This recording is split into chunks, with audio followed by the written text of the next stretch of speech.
Hi,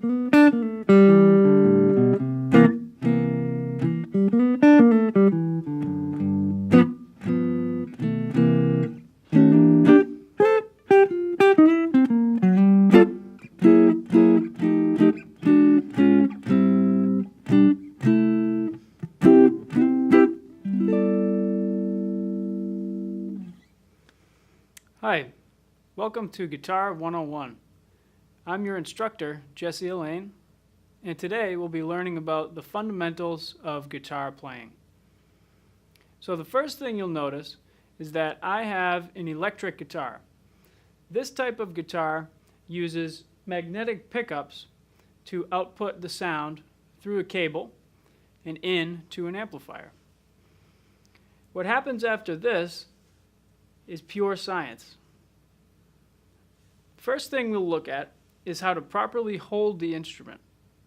You'll notice I'm in a chair, sitting down, and this chair has no side arms.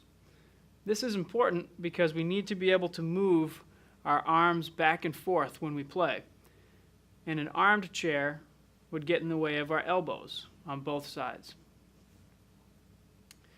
I'm sitting with the guitar over my right leg, a little bit below my waist, and I have the right arm, which is my picking arm, over the edge of the guitar. One rule to always remember is never let the elbow of the right arm go past the edge of the guitar.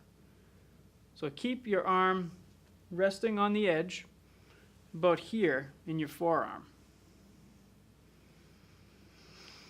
Next, the left hand, or the fretboard hand, will gently support the back of the guitar neck by having our thumb positioned in the middle of the back of the neck. It would look something like this. You can see on this guitar there is a walnut stripe going down the back of the neck. This isn't just for placement of our thumb, this is actually for reinforcement of the neck, but it does serve as a nice guide as to where to position the thumb. Let's go over the parts of the guitar, because before we do any playing, tuning, or technique, we'll need to know the different parts on the guitar and how it works. So let's start at the top of the guitar. I like to think of the guitar anatomy similar to a human body. This part is called the headstock, or the head. You'll notice that there are 6 tuning machines. These are adjustable so that you can loosen or tighten the string, which is called tuning the guitar. This device is actually an electronic tuner. We'll look at that later. Moving down from the headstock is the nut of the guitar. This is what channels the strings down the fingerboard and keeps them locked into the right position. On the neck of the guitar, you'll see metal wires going across horizontally.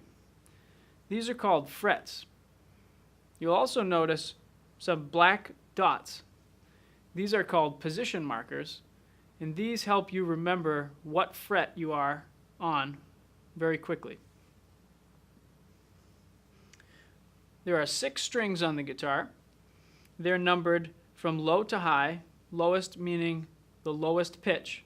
That's the 6th string, and then the highest is the 1st string. We number them 1, 2, 3, 4, 5, 6, from high to low. Next, moving down the guitar, we come to the body. The body is where we do our picking. On the electric guitar, we have these magnetic pickups, and we have a volume control and a tone control, as well as a pickup selector switch. If you're using an electric guitar, this should be very similar to what you already have. If you're using an acoustic guitar, take a look at the image on the screen to compare the differences. The one major difference with the acoustic guitar is that it does not use electronic devices to amplify. Instead, the acoustic guitar has a large resonant chamber body which projects sound by a vibrating wood top. On the body, you'll notice this metal piece, and on your acoustic guitar may be a wood piece where the strings are attached. This is called the bridge. So to recap, our strings are fixed on the headstock to these tuning posts, which are adjustable by these tuning machines, and they're also fixed down here at the bridge end. That's how your strings are held on to the guitar. Next, let's talk about the guitar pick. So the guitar pick is a plastic object, usually about the size of a quarter or smaller coin, with a point on one end. The end with the point is the one that you'll want to pluck the string with. This pick that I'm using is a rather small pick that I've grown to prefer over time. But I recommend you start with a standard triangle-shaped pick. When we hold the pick, it's important that we keep all stress and tension out of our hand, because if we start to squeeze too much on the pick or clench our fist around the pick, this tension will travel up through our wrist and our forearm and eventually all the way up into the shoulder. This is not good, and it makes guitar playing an uncomfortable experience. So when you hold the pick, you'll use what I like to call the loose fist method. So all you have to do is hold the pick pointing down between your thumb and index finger in a loose fist grip. These fingers don't actually hold the pick at all. Only the index finger and the thumb are holding the pick. So let's practice holding the pick, and let's practice playing the 6th string. So I want you to sit in the proper position with your guitar. Make sure you maintain good straight back posture. Keep your right arm over the edge of the guitar and support the back of the neck with your thumb. Now, using the pick with the sharp edge pointing down towards the string, feel the string with the pick and push down slightly on the string. Feel what that feels like. There should be a little bit of resistance. This is important because you'll have to get used to this feeling anytime you pick a string. So let's pick the 6th string. We have our pick touching the string, and we're just going to gently push the string forward.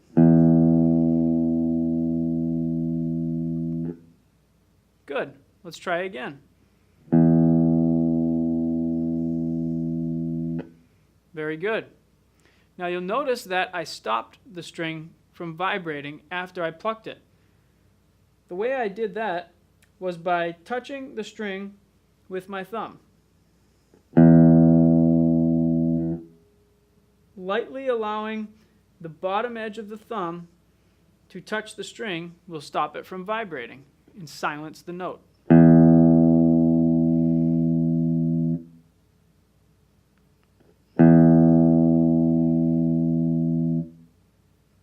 Another way to mute the string is to use the left hand.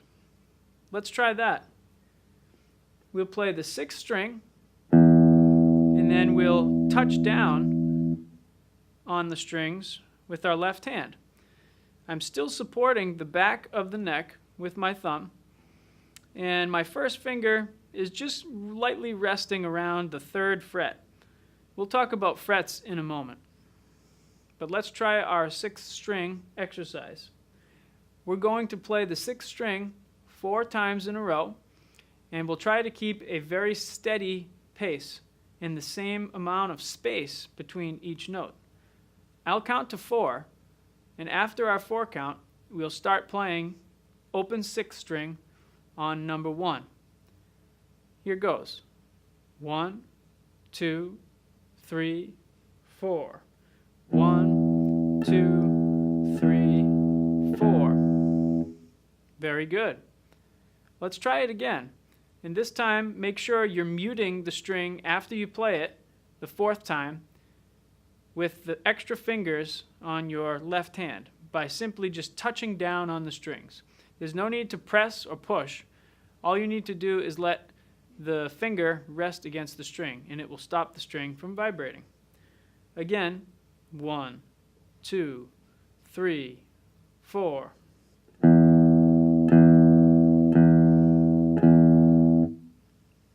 Very good.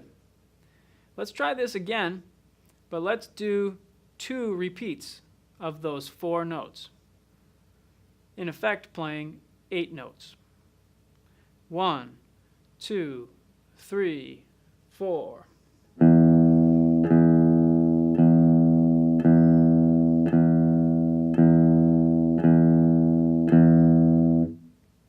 Very good.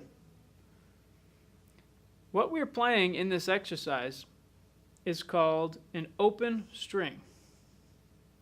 When we say the word open, all that we mean is that we're not using our left-hand fingers to touch down on the string on any of the frets. I told you we'd discuss frets a little more, so now's the time when we'll talk about the frets. Each fret is given a number.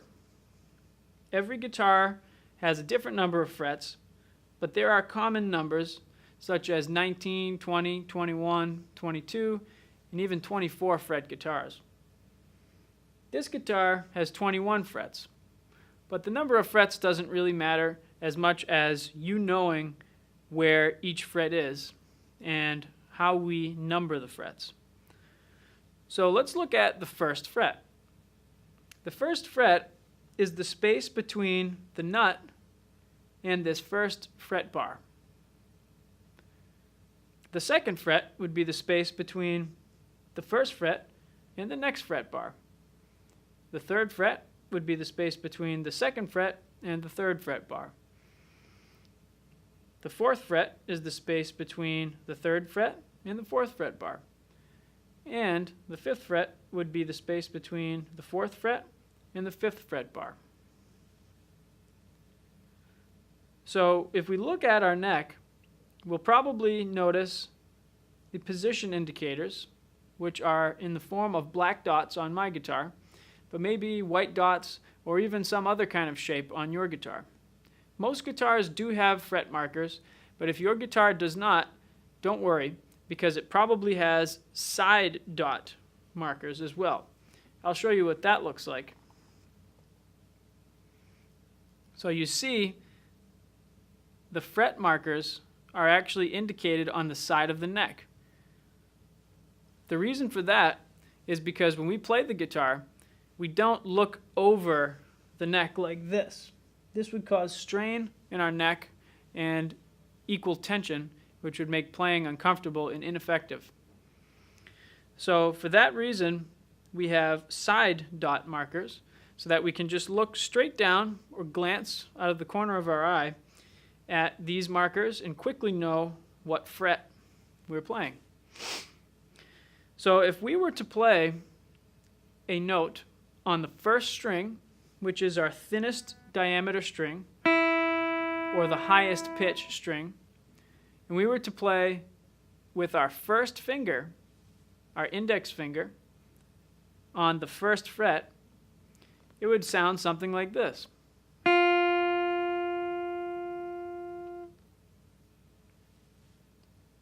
When I use my first finger, I get as close as possible to that first fret bar. The reason for that is because it's not as difficult when you're closer to the fret, and you actually achieve a clearer, cleaner tone this way. When you're first learning how to play the guitar, this is one of the most important things to pay attention to. is how close your finger is to the fret bar. Now, when you're on the second fret, for example, you wouldn't want to be close to the first fret bar. You'd want to be close to the second fret bar. The same thing on the third, fourth, fifth, and any of the frets on the guitar. You always want to be closer to the higher side of the fret. This allows you to get the easiest playability and the clearest, cleanest sound from your guitar. Let's take a look at playing 4 open strings on the first string and then 4 first fret notes on the first string. Now it may hurt a little bit to push down on the first fret on the first string because your first time playing the guitar, your fingertips are not very strong and calloused yet. That's okay, and that's simply part of playing the instrument. Everyone, including myself, has gone through a learning period where it's uncomfortable to push down on the strings. This goes away after a couple of months playing regularly every day. Don't worry. If it hurts a little bit, you can always take a break and come back and play again when your fingers feel better. So on to our exercise. Let's play 4 open first strings followed by 4 first fret notes on the first string. I'll count us off from 1. 1, 2, 3, 4.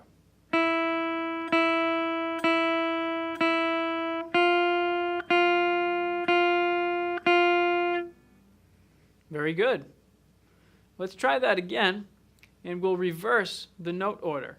We'll play 4 notes on the first fret of the first string, and then we'll play 4 open notes on the first string. I'll count off from 1. 1, 2, 3, 4.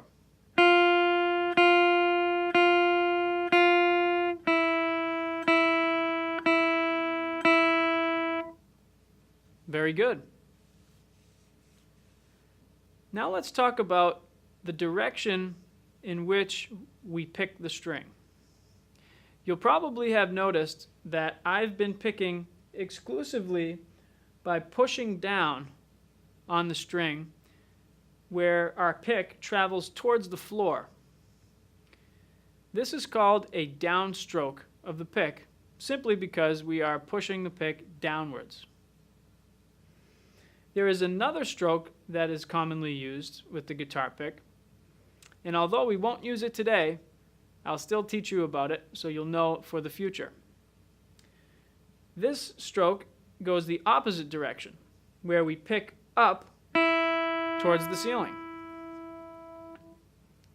When we combine downstrokes with upstrokes, this gives us alternate picking, as we are alternating by changing the direction of the pick after each stroke. There are many advantages to alternate picking. The most obvious advantage is economy of movement. Imagine trying to play something very fast and only use either a down or an upstroke. It would be almost impossible to achieve any comfortable speed with one type of stroke. So, guitar players will use a down, up, down, up, down, up, repeating or alternating pattern of picking to be able to increase the speed and maintain stamina while playing for long periods of time. Just to show you what it looks and sounds like, I'm going to play the open first string for a few measures with alternating down and up strokes. I'll count off from 1. 1, 2, 3, 4.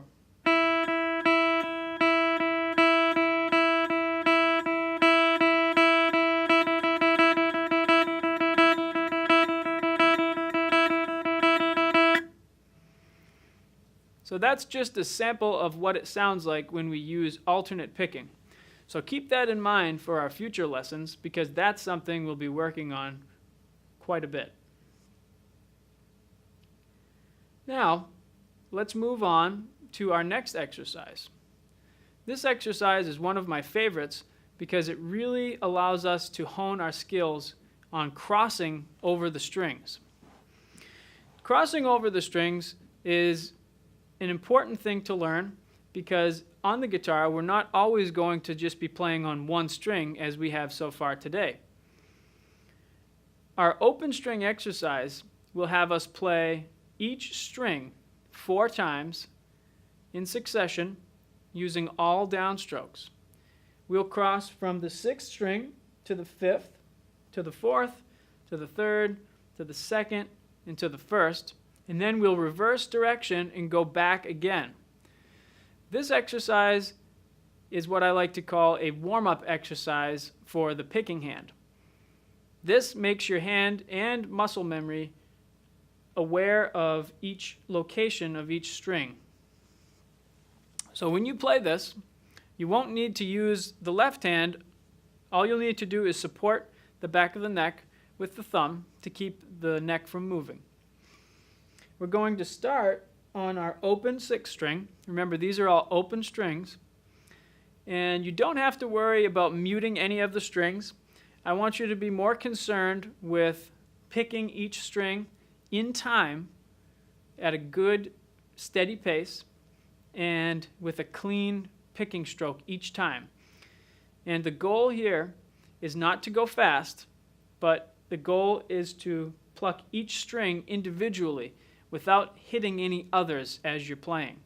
You'll notice as you get into the middle of the string set, around 5th, 4th, 3rd, and 2nd strings, that you may sometimes accidentally pluck 2 strings at the same time.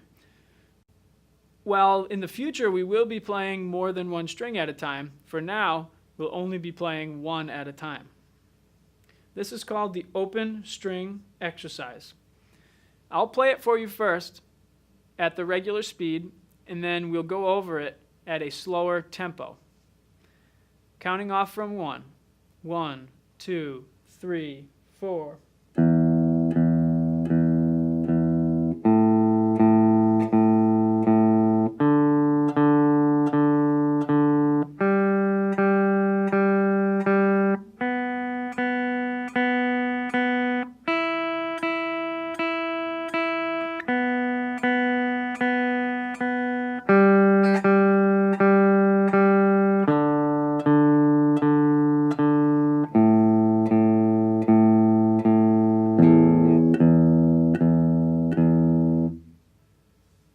Okay, so let's take a look at what we did. We started on the 6th string, and you can follow along with this. We're going to play 1, 2, 3, 4. And then all we have to do is adjust our hand slightly down and at an angle going towards the bottom of the body of the guitar. Again, going down. Bit lower for this one, a little bit lower for the 2nd string, and then finally our 1st string. And then all we do is reverse order here, so go up a little bit, go up again. You can see my hand is shifting to a different location for each string. That's only because each string is in a different location.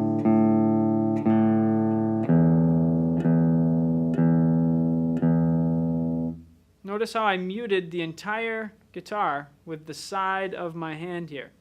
I'll show you again. I strummed all the strings and simply touch on those strings with the back part of my hand, and it mutes them. So I want you to try this exercise, and I want you to envision your right hand or your picking hand as sweeping across the strings. Now, the reason why I say sweeping across the strings is because each time you pick, each string is at a different point in that arc of your sweep, both forward and backward. You can see each position. I'll put my pick on the 6th string, 5th, 4th, 3rd, 2nd, 1st, 2nd, 3rd, 4th, 5th, 6th. So you can see the range of motion of my wrist. My wrist is doing a very small amount of movement. My hand is multiplying that movement. By the time it gets to the pick, we're changing strings. Okay? So I want you to be very aware of this and go slowly at first. Probably about this speed would be good.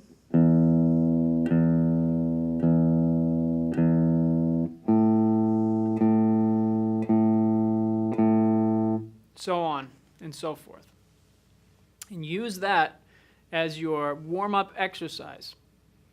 I recommend that you play this exercise 5 times each day, making sure each time you play this exercise that you are making no mistakes. And then by the time you're at about a week of practicing, I think you'll have mastered the exercise and you can move up to a slightly faster tempo. Tempo is a musical word for speed. Okay, so the last thing we're going to look at today is tuning the guitar. Now there are many different ways to tune the guitar, but the simplest and probably the most effective way is to use an electronic or digital guitar tuner. The electronic guitar tuner allows the string to be played and senses the vibrations either in the air through a microphone or clipped onto the instrument via vibrations transducer. The guitar tuner I have here is inexpensive and does a very good job at tuning the guitar. I will position the dial so that we can see it in the camera. Now, one thing you will have to memorize for our next lesson are the pitches of the open strings. So the open strings, starting from our first string, we'll have the letter name of E, B, G, D,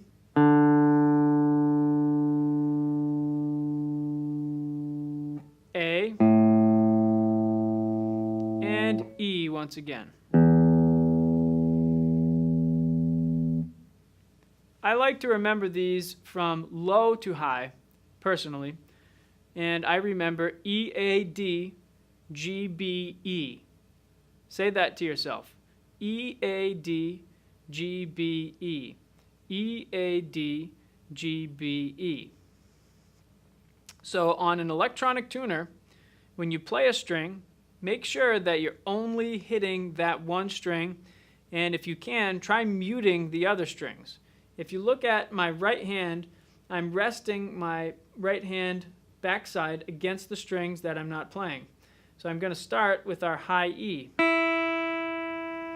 And if you look at the dial on the tuner, it shows that we're in tune. If the tuner shows that it's too much on one side or the other, that means we're either too low or too high, and we have to adjust accordingly. If we look at our B string, we can see the center line appear, meaning we're in tune. The G, the center line appears, we're in tune. D, same thing. A, that's good. And then finally, E. So depending on the make and model of the electronic tuner that you choose to purchase, you may want to look at the owner's manual and possibly consult online video tutorials if you have any questions on how to use the tuner. So practice hard and have fun. We'll see you next time on Guitar 101.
you.